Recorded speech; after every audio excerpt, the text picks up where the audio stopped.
You've also been advocating other areas. You recently covered the historic gas price hikes in Washington.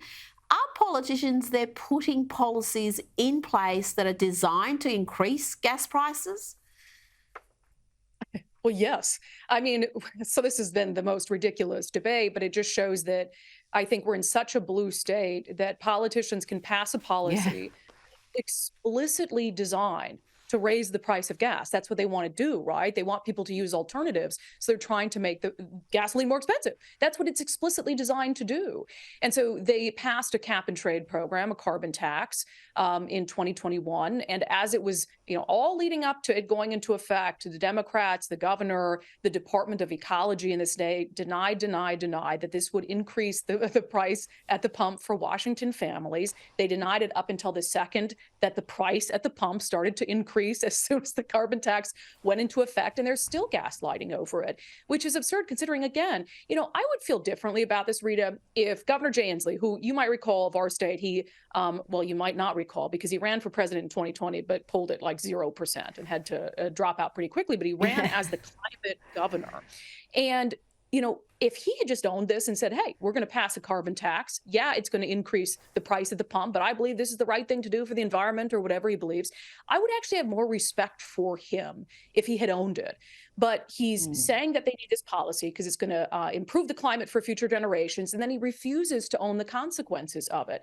Washingtonians are already heavily taxed. And when you're talking about 46-cent increase per gallon for Washington families, not only does that hit them at the pump, it hits them at the grocery store. Anything that goes on a truck is going to cost more for them. And so for him not to own it and not to acknowledge what this is doing to working class people in our state is not only absurd, but it's actually offensive and kind of sick. When you talk about, had he given a warning to Washington families to say, hey, starting in 2023, when this goes into effect, yeah, it's going to cost more. So maybe they could plan, maybe they could budget, maybe they could decide, should I carpool? What can I do to save money in other areas? He let it blindside them by denying that it would do this when everyone with a lick of common sense knew that it would.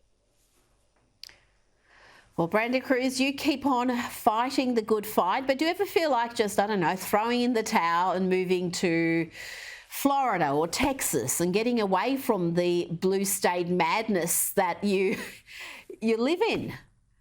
No, because it's beautiful here, and I remember the beautiful state I moved to 13 years ago.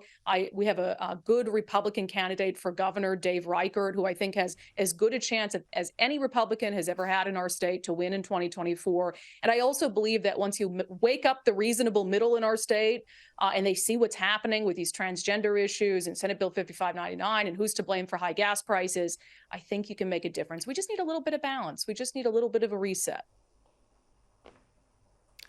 Oh, you are a better woman than I. I don't know if I could cope with that, but keep fighting the good fight, and we'll check in with you down the track. Will do.